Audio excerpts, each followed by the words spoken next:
Amen. On a hâte d'entendre. Moi, en tout cas, j'ai hâte. Alors, Monique, si tu veux bien t'approcher. Alléluia. Merci Seigneur, s'il vous plaît. Merci, Monique. Amen.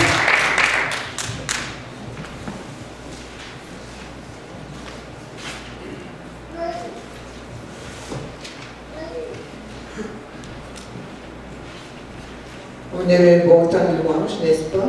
Amen. Et l'Esprit fait bien des choses parce que le dernier chant, quand on s'approche de la croix de Jésus, il nous guérit.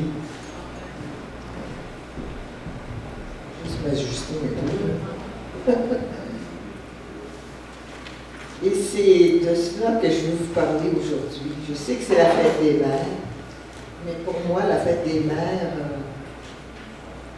ça n'a pas tellement grande importance, en tout cas telle qu'on la conçoit dans le monde d'aujourd'hui. Parce que c'est une fête finalement pour, je dirais, plus en Amérique du Nord, pour les riches, pour ceux qui peuvent être joyeux à se donner des cadeaux. C'est à peu près ça qu'ils font, c'est un langage d'amour, c'est vrai. Il faut le souligner, c'est vrai qu'il faut les honorer, mais moi ce matin, quand on parlait de ça, je pensais plus à toutes ces mères qui sont dans la misère, à ces mères qui n'ont pas personne qui leur souhaite une joyeuse fête des mères. Pourquoi? Parce qu'elles sont dans la tristesse. Et ce serait bon de prier, peut-être prier pour elles avant de commencer. Oui, Seigneur, tu m'as montré toutes ces femmes qui souffraient à cause de leurs enfants. Toutes ces femmes qui auraient voulu être mères et qui ont été stériles.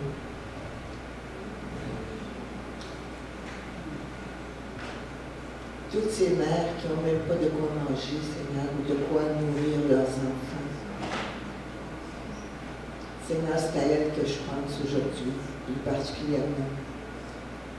Et je te demande, toi, le Père, Père des Lumières, le Père béni, celui qui prend soin de la veuve, de l'orphelin, de venir entourer ces femmes aujourd'hui et de les encourager là où elles sont.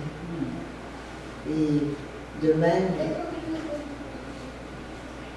leur donner un moment de joie aujourd'hui. Que leurs enfants puissent être reconnaissants de elles, Seigneur, de leur avoir donné la vie. Et merci, Seigneur Jésus, par la même occasion de nous avoir donné la vie à chacun de nous. C'est un geste d'amour que tu as fait en mourant à la croix pour chacun de nous.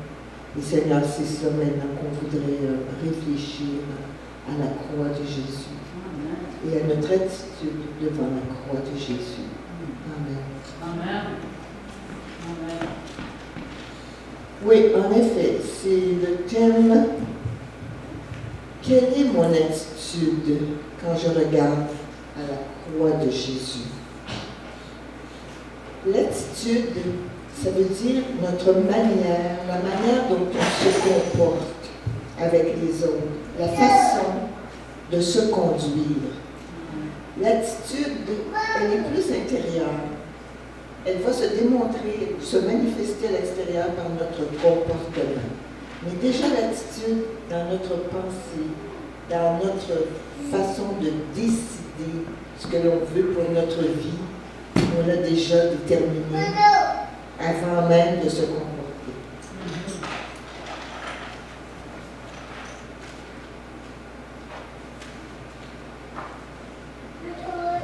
Que dit justement la parole de Dieu pour l'attitude? Si on regarde par exemple dans 1 Timothée 3, 1, 4, il est dit: celui qui aspire à être un dirigeant dans l'Église désire une très belle tâche. Cette parole est certaine. Mais il y a des conditions. Il y a des conditions à cette tâche-là. La parole me dit: il faut toutefois que le dirigeant soit un homme irréprochable, marié, fidèle à sa femme, réfléchi, vivant de façon convenable, qu'il soit hospitalier, capable d'enseigner. Et là, on lui met, il ne doit pas être buveur, ni querelleur, mais au contraire aimable et pacifique, que l'amour de l'argent n'ait aucune emprise sur lui, qu'il dirige bien sa famille, maintienne ses enfants dans l'obéissance en toute dignité. On voit déjà que la parole de Dieu nous enseigne à être, pas à paraître, à être, pas à faire. On n'est pas des fers humains, on est des êtres humains. Amen. Et c'est ce que le Seigneur veut, que l'on soit. Et quand on est qui on a été créé par le Seigneur, parce qu'on est tous différents, c'est à ce moment-là que le Seigneur va venir mettre dans nos cœurs une façon de nous conduire quand on est chrétien.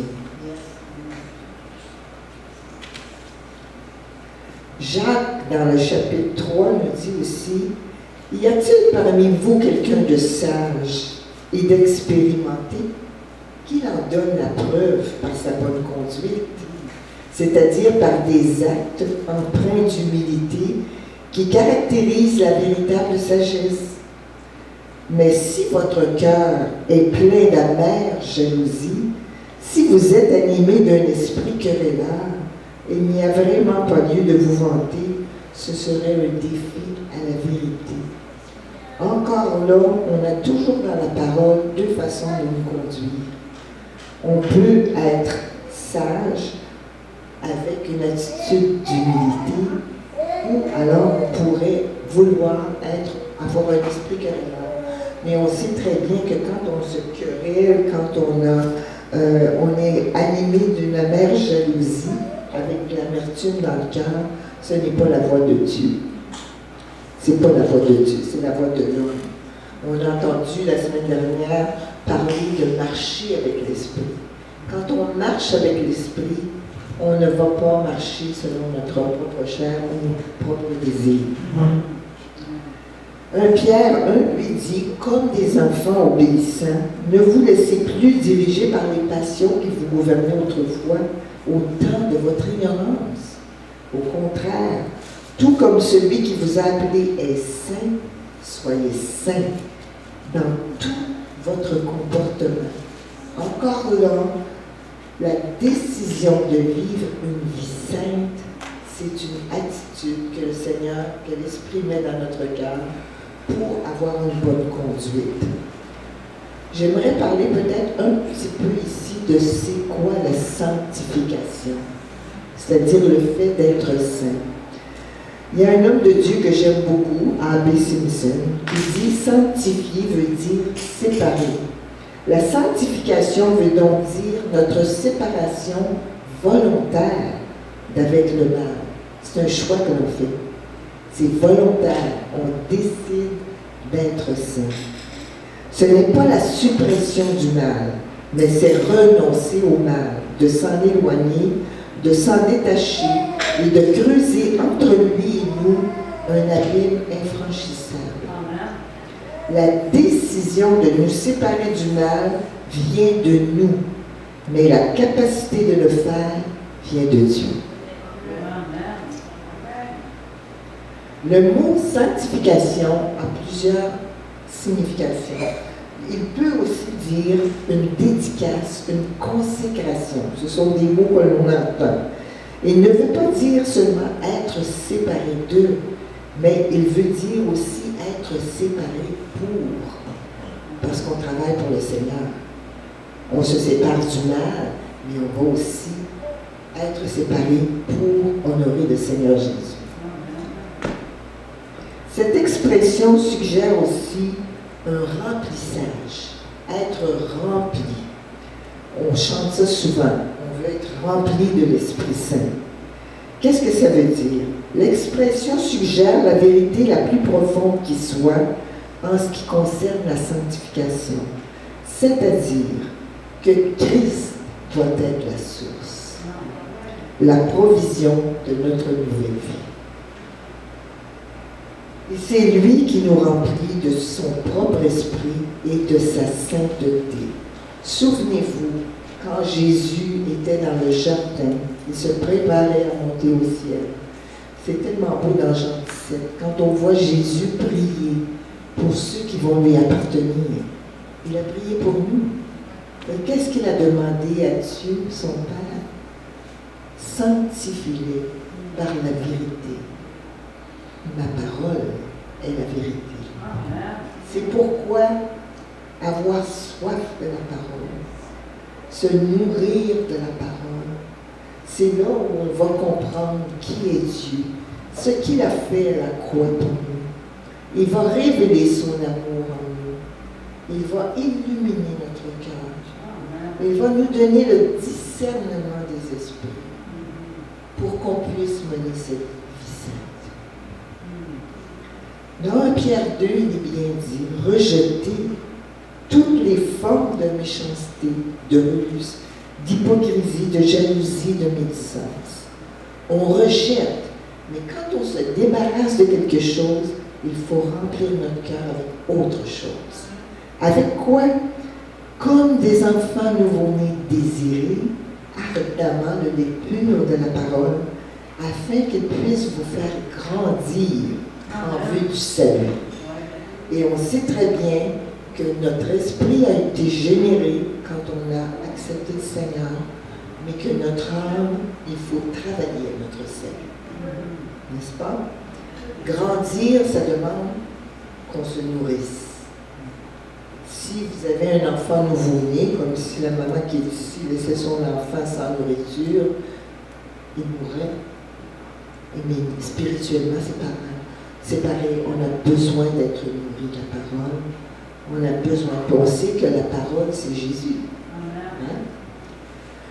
Il y a 7 attitudes que les humains on peut avoir face à la croix. Et c'est ce que j'aimerais peut-être développer avec vous brièvement.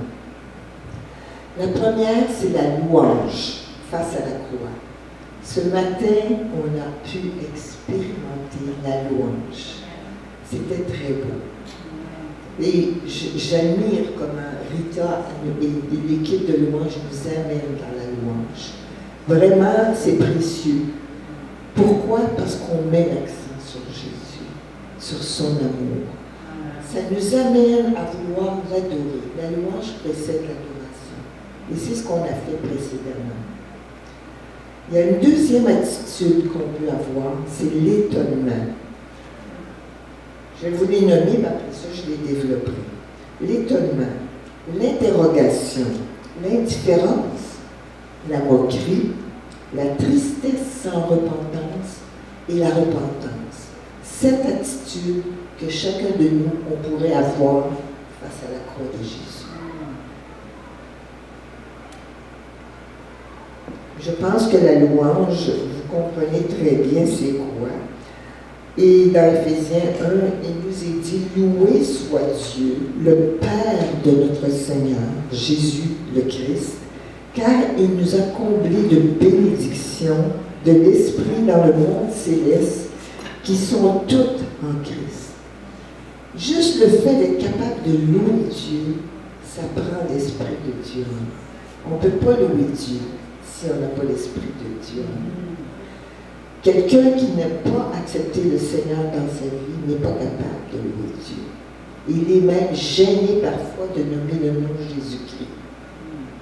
Puis d'ailleurs, on sait très bien que l'ennemi de nos âmes, si vous voulez le chasser, dites-lui, nomme-moi ou rends gloire à Jésus-Christ, il ne sera pas capable. Alors, déjà, vous avez un signe de qui peut vous parler dans certaines occasions. La louange, c'est un témoignage d'estime et d'admiration. On admire ce que le Seigneur Jésus a fait pour chacun de nous. C'est un état de cœur. C'est pas quelque chose, c'est pas un spectacle. On exprime notre louange de différentes manières. Et ça va avec nos personnalités. Il y a des gens qui c'est facile de lever les mains, il y en a d'autres qui ont plus de difficultés. Et on n'a pas à juger l'autre, la façon qu'il loue. Ça ne nous appartient pas. Nous, si on loue, c'est le Seigneur qu'on loue. Ce que les autres font, c'est leur responsabilité face au Seigneur. Donc, comment exprimons-nous notre louange? Par des chants, par de la musique, par des paroles, par des témoignages. Maria nous disait de prêcher, donc c'est une façon aussi de louer Dieu, par des cris de joie. Souvent, nous, on est tellement constipés, les chrétiens, on n'est pas capable de crier notre joie au Seigneur.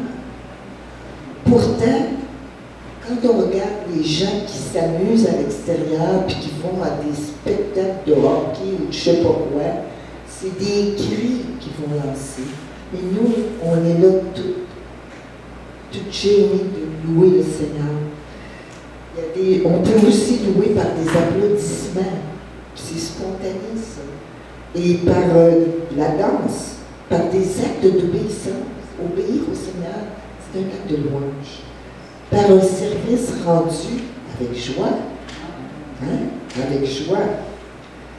Pourquoi on loue le Seigneur? Pour sa gloire, pour sa sainteté, pour sa justice, pour ses bontés, sa fidélité, parce qu'il est notre Créateur. Tout ce qu'on a vient de Dieu. Parce que nous sommes son peuple, il a fait de nous son peuple, sa famille par adoption. Parce qu'il a racheté nos dettes, il nous a pardonné. Par la présence constante de son esprit, on n'est jamais seul. Ceux qui sont seuls n'ont pas compris que Jésus est toujours avec nous, que Jésus habite en nous par son esprit. Parce qu'il écoute aussi notre prière. Éphésiens 5 dit « Laissez-vous constamment remplir par l'Esprit. » C'est de la sanctification.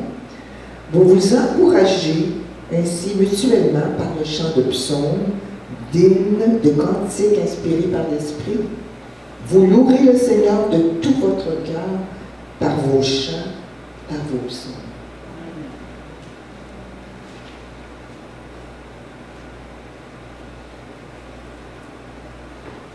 Moi, j'ai l'habitude d'avoir trop de notes, fait que là, il faut vraiment que je fasse attention.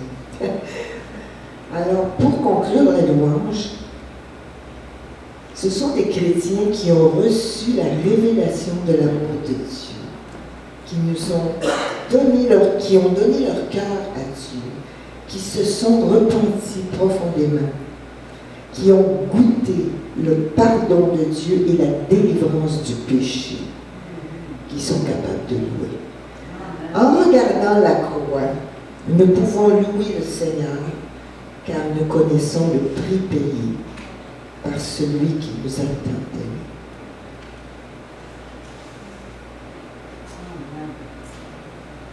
D'autres personnes regardent à la croix en étant étonnées. On voit ça dans la parole de Dieu. L'étonnement, c'est une surprise. On se demande,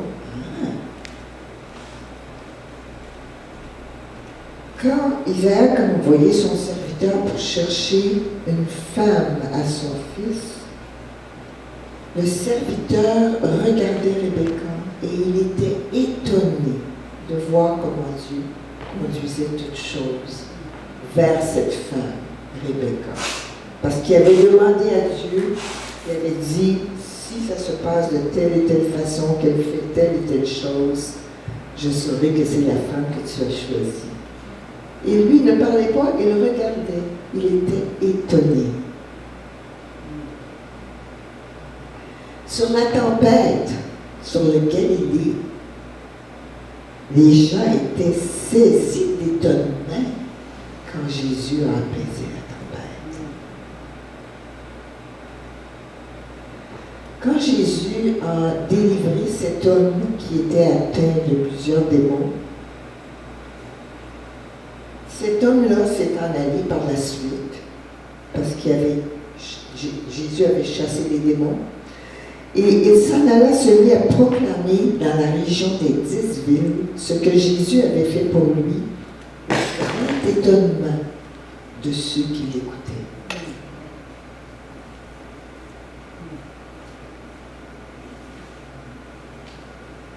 Et il y a beaucoup d'autres exemples dans la Bible où on voit que les gens étaient étonnés parce que Jésus Jésus avait fait des signes, des miracles, et ainsi de suite. Est-ce qu'on est, nous, surpris de ce que Jésus a fait dans nos vies? Et qu'on en reste là? Est-ce qu'on est un spectateur étonné, mais qu'on ne va pas plus loin? À nous de nous poser la question.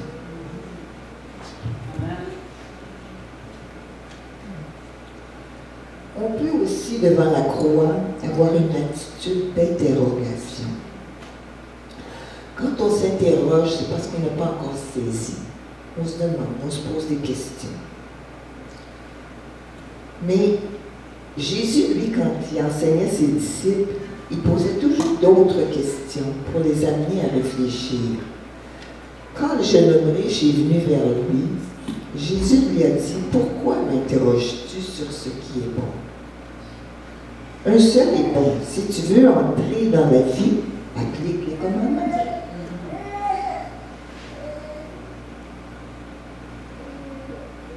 Jésus enseignait ses apôtres. Pendant 3 ans, les apôtres étaient constamment avec lui. Et quand les apôtres ne comprenaient pas quelque chose, comme par exemple les paraboles, les apôtres venaient vers Jésus pour lui demander ce que ça signifiait. Les apôtres n'avaient pas peur de poser des questions à Jésus quand ils ne comprenaient pas. Ça peut nous arriver à nous aussi. On n'est pas tous rendus au même niveau dans la vie chrétienne. On ne comprend pas tous encore les mêmes choses. Mais si un frère ou une sœur a compris quelque chose et qu'on voudrait savoir, il n'y a aucune honte à demander. Et à partager justement ce que Jésus révèle à un et à l'autre. Les foules demandaient à Jésus, que devons-nous faire? Jésus, devant le grand prêtre, Jésus ne se culpabilisait pas. Jésus, moi j'aime ça parce qu'il était anticonformiste. Jésus, il ne se mettait pas dans un moule. Il avait des convictions et il y allait. Puis c'est la même chose avec nous. Quand on a une conviction, il faut obéir. Et quand il était devant le grand prêtre, il dit, pourquoi donc m'interroges-tu? Demande à ceux qui m'ont écouté comment je leur ai parlé. Parce que les pharisiens posaient toujours des questions pour le mettre pour le surprendre et pour le tuer finalement. Mais Jésus, lui, répétait par des questions. Pierre et Jean, c'était pareil devant le grand conseil. Ils disaient, nous sommes aujourd'hui interrogés sur le bien que nous avons fait à un infirme, sur la manière dont il a été guéri. Eh bien, sachez-le tous, et que tout le peuple d'Israël le sache, c'est au nom de Jésus-Christ, de Nazareth, que nous avons agi, de ce Jésus que vous avez crucifié et que Dieu a ressuscité des morts. Ça prenait de l'audace pour être capable de répondre à un grand conseil. Hein? Comment on était, pourquoi on faisait les choses. Le péché est entré dans le monde par un homme. À cause de l'introduction du péché dans le monde, nous souffrons aujourd'hui. À cause de ce même péché, l'homme est éloigné de Dieu, parce qu'on sait qu'il y a une punition, une mort spirituelle. Par contre, grâce à Jésus-Christ, le pardon des péchés est devenu possible. Et par ce pardon, on peut s'approcher de Dieu. Est-ce que nous sommes spectateurs? Le spectateur qui se pose des questions et qui n'avons pas de réponse devant la croix. À nous de décider si on va poser des questions pour aller plus loin. On peut parfois avoir aussi une attitude d'indifférence. C'est quoi l'indifférence? C'est quand on est détaché émotionnellement, on est froid.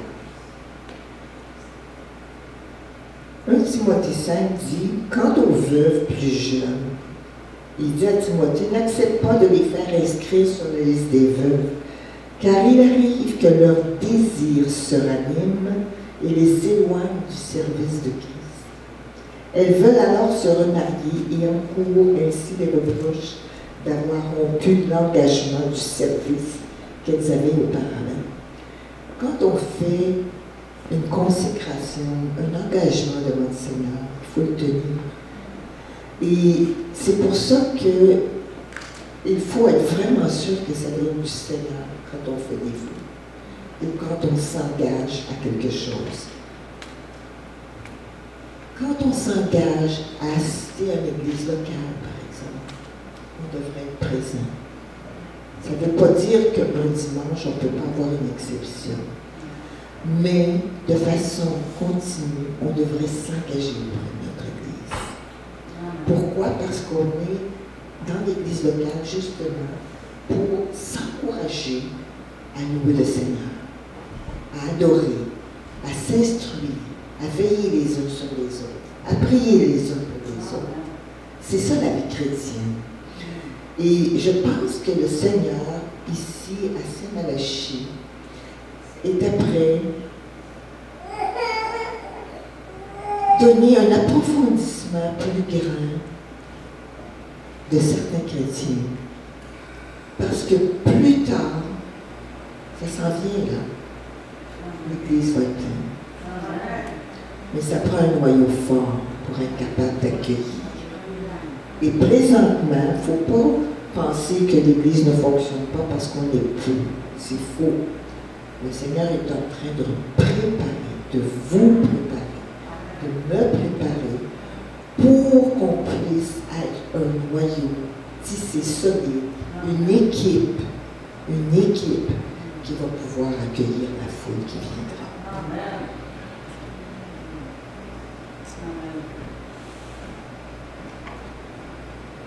Avec mes feuilles.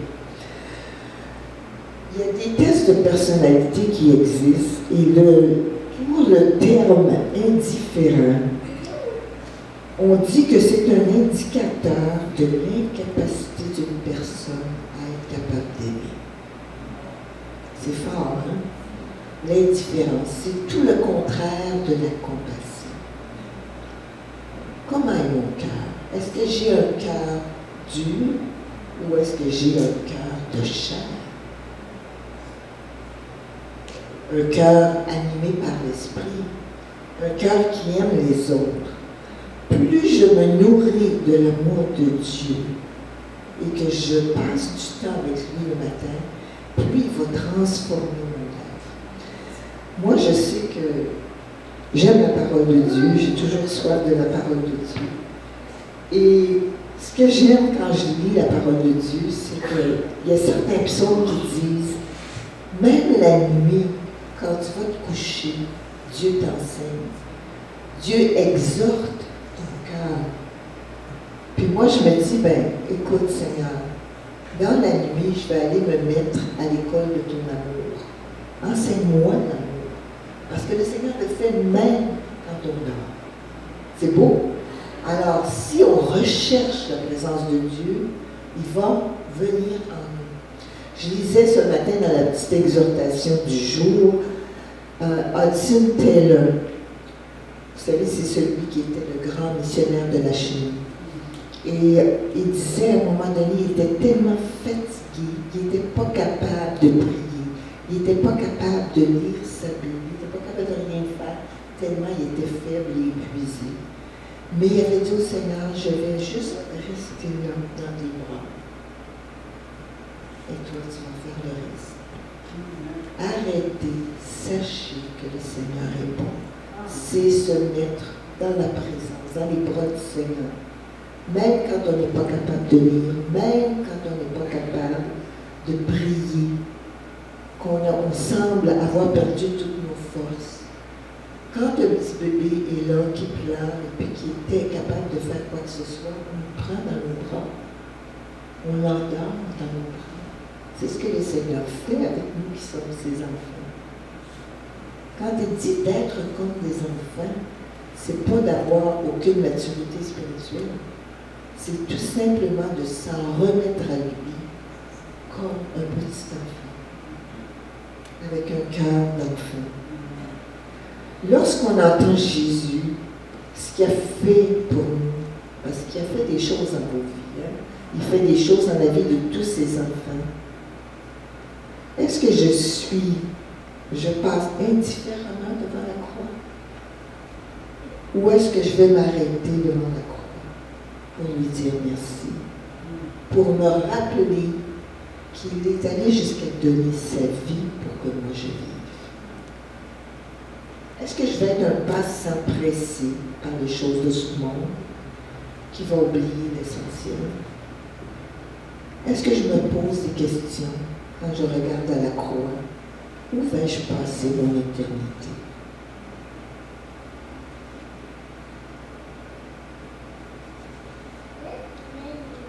La moquerie. Il y a des gens qui se moquent de la croix. La moquerie, c'est une action ou une habitude. Ça, on l'a appris, ça, la moquerie. Hein? On tourne tout au ridicule. Dans le psaume 1.1, il est écrit « Heureux l'homme qui marche, qui ne marche pas selon le conseil des méchants, qui ne va pas se tenir sur le chemin des pécheurs, qui ne s'assied pas en compagnie des moqueurs. Quand des gens se moquent de Dieu, je ne devrais pas m'asseoir avec eux. » Dans le Proverbe 22, ça dit « Jusqu'à quand, moqueur, jusqu'à quand prendrez-vous plaisir à vous moquer ?» Dans 2 Pierre, « Sachez tout d'abord que dans les derniers jours, des moqueurs viendront, qui vivront au gré de leur propre désir. Ils tourneront votre foi en ridicule en disant « Eh bien, il a promis de venir, mais c'est pour quand? Nos ancêtres sont morts et depuis que le monde est monde, rien n'a changé. » Et vous savez qu'on est dans la fin des temps. On est vraiment dans la fin des temps. Le Seigneur vient bientôt.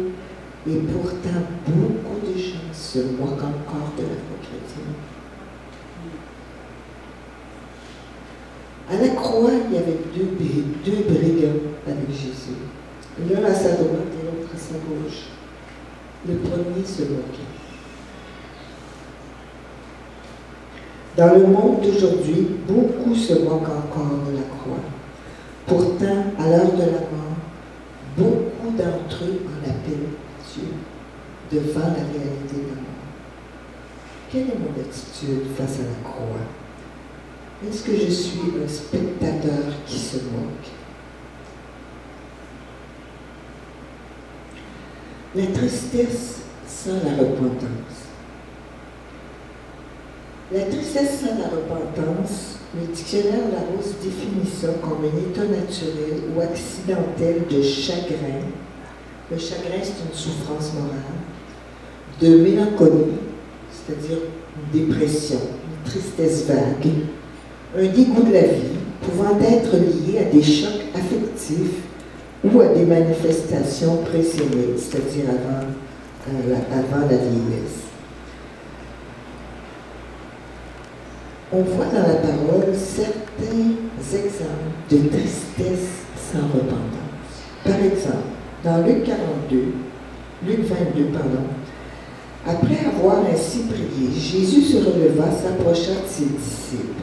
Il les trouva endormis tellement ils étaient accablés de tristesse. Pourquoi étaient-ils accablés de tristesse? Parce que Jésus avait mentionné qu'il s'en allait vers son Père, qu'il allait mourir. Et les disciples étaient accablés de tristesse parce que dans leur chair, l'être qu'ils aimaient s'en allait. Ce n'était pas le Dieu qu'ils voyaient, ils voyaient l'homme. Dans Jean 16, c'est la même chose. Jésus annonce aux disciples qu'il va vers le Père. À cause de ce que je vous ai dit, la tristesse vous a envahi. Paul disait aux Corinthiens, « J'ai décidé de ne pas retourner chez vous pour ne pas vous attrister de nouveau. » Voyez, même quand c'est des gens qui appartiennent au Seigneur, on peut des fois avoir une tristesse pour quelqu'un qui vit telle et telle chose, mais sans que ça aille plus loin. Il n'y a pas de repentance, c'est-à-dire pas de changement de vie. 2 Timothée 2,25 dit « Qui sait si Dieu n'amènera pas les contradicteurs à changer d'attitude pour connaître la vérité? » C'est qui ces contradicteurs? C'est ceux qui n'acceptent pas le Seigneur aujourd'hui, qu'on pense qu'ils n'accepteront jamais le Seigneur. Qui sommes-nous pour dire ça? Dieu, lui, peut venir à nous-mêmes de nos contradicteurs. Dans 2 Corinthiens 7,10, ça dit en effet, la tristesse qui est bonne aux yeux de Dieu produit un changement d'attitude qui conduit au salut et qu'on ne regrette pas. La tristesse selon le monde produit la mort. Tous ceux qui assistaient en foule quand on a crucifié Jésus, certains, après avoir vu ce qui était arrivé, s'en retournèrent en frappant leur poitrine. Face à toutes ces choses, nous pouvons éprouver la tristesse. On peut éprouver la tristesse devant tous les malheurs que les gens vivent aujourd'hui. Mais on peut s'arrêter là. On ne fait rien pour changer la situation. Est-ce qu'on veut aller plus loin? Pour ça, il faut demander pardon de tout notre cœur, nous détourner de nos péchés et accepter Jésus comme notre Seigneur et notre Sauveur. Je vais terminer en mentionnant quelques mots sur la vraie repentance. Le mot grec pour repentance, c'est métanoïa. Ça veut dire un changement de mentalité, d'intention. C'est la tristesse que l'on éprouve par rapport à nos péchés, par rapport à la douleur d'avoir offensé Dieu. Jean-Baptiste disait dans Matthieu 3, « Montrez plutôt par vos actes que vous avez changé de vie. Moi, je vous baptise d'eau en signe de votre changement de vie. » Jean parut et baptisait dans le désert. En effet, il appelait les gens à se faire baptiser pour indiquer qu'ils changeaient de vie afin de recevoir le pardon de leurs péchés. Jésus, dans Luc 5, dit « Ce ne sont pas des justes, mais des pécheurs que je suis venu appeler à changer de vie. » Jésus veut qu'on change.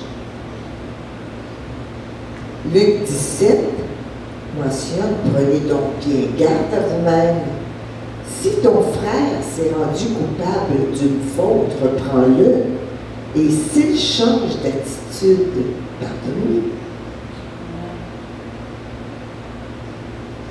Dans Acte 11, on voit que les Juifs, les vrais Juifs, étaient tout étonnés de ce que Pierre était allé chez les païens quand il est allé chez Corneille. Alors, quand il est revenu, ils lui ont posé des questions.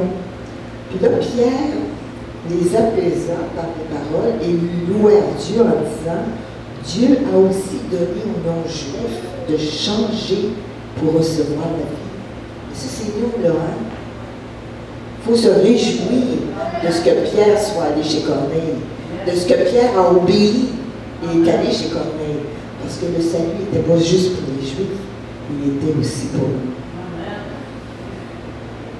Je vais vous mentionner quelques psaumes que vous pourrez lire si vous avez du temps, que vous avez vraiment ce désir-là. Il y a 6 psaumes qui parlent plus de repentance dans la parole de Dieu. Le psaume 6, le psaume 32, le psaume 38, le psaume 51, le psaume 130 et le psaume 143. C'est sûr, les lire pas, on n'a pas le temps, mais vous pourriez le faire chez vous. Ces psaumes-là expriment le chagrin que le psalmiste avait pour les péchés qu'il avait commis. Et il demandait pardon à Dieu et il changeait de vie. On sait que beaucoup de ces psaumes ont été écrits par David et que David il avait fait des choses qui n'étaient pas belles, qui n'étaient pas tellement intéressantes. Il avait fait un adultère, il avait même fait un meurtre quand il a fait tuer Uri. Mais pourtant, Dieu dit que c'est le roi selon son cœur. Son cœur. Pourquoi? Parce qu'il avait un cœur repentant. Et que David priait toujours le Seigneur en lui demandant pardon quand il péchait et en lui demandant sa grâce pour changer. Et Dieu l'a changé. Le Saint-Esprit a inspiré cette prière pour encourager tous ceux qui subissent depuis longtemps la discipline de Dieu, qui ont besoin d'être pardonnés et guéris. Parce que Dieu ne veut pas qu'on reste dans la tristesse de notre péché. Il veut nous guérir. Il veut changer notre point de vue, notre perspective. Il y a des étapes nécessaires à la vraie repentance. Il faut vraiment une conviction de péché, un profond regret en nous d'avoir offensé Dieu. De confesser en demandant à Dieu pardon. Il faut le dire de notre bouche. L'abandon du mal. Il faut changer de façon de faire. L'abandon du mal qui produit un dégoût pour le péché et une rupture avec nos mauvaises habitudes qu'on suivait jusque-là. C'est un changement complet. On s'en allait dans cette direction-là avant. On veut changer, on s'en va dans cette direction-là. C'est le changement complet. Il faut aussi avoir une complète soumission à Dieu et une persévérance dans une attitude constante de repentance. Si vous donnez entièrement votre vie à Christ, il la prendra et la transformera. Dieu vous aime, Dieu nous aime, et parce qu'il nous aime, il a envoyé Jésus, son Fils unique, pour nous donner une vie nouvelle. Et c'est le nom de notre assemblée, l'Assemblée Vie Nouvelle. Alors, c'est mon attitude, non pas mes aptitudes, qui vont déterminer mon attitude. Que Dieu soit loué.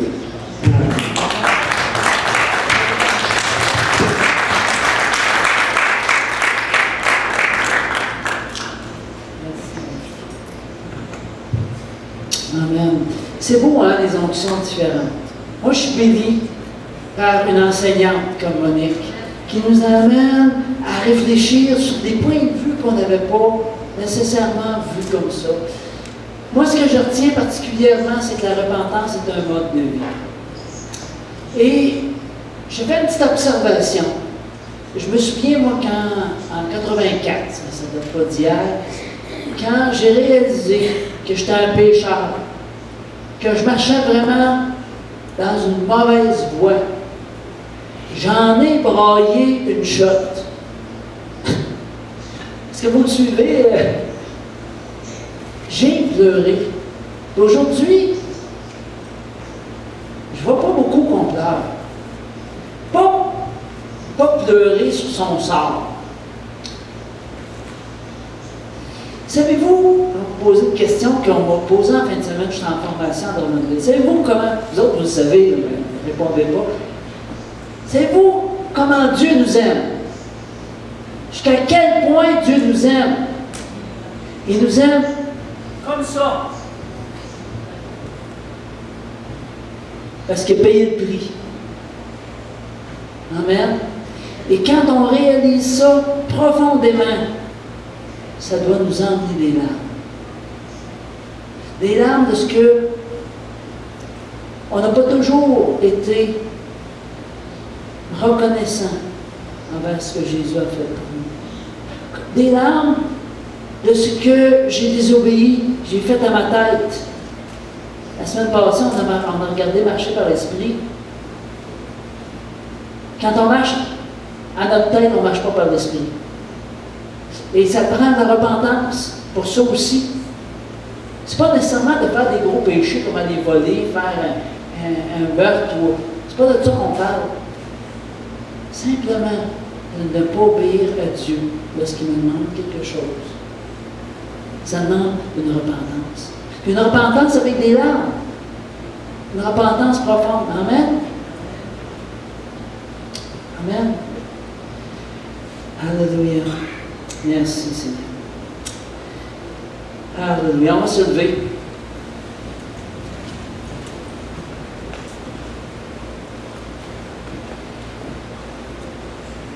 vas-tu t'occuper? Amen. Simplement ce matin, je pense que c'est un appel à la repentance. Ce que je ressens dans mon cœur, c'est simplement un appel à la repentance, puis à demander pardon à Dieu. Chacun pour soi, sans juger qui que ce soit. Et on a l'occasion peut-être de s'avancer devant le trône de Dieu, devant la croix de Dieu, devant le sacrifice de Jésus sur la croix, et pour lui demander pardon, se regarder face à ce qu'il me demande, face peut-être au manquement que j'ai eu dans les derniers mois, dans les dernières semaines, peut-être dans les dernières heures. Amen. Alors avançons-nous devant le trône de sa grâce, avec repentance, pour lui demander pardon, humblement devant sa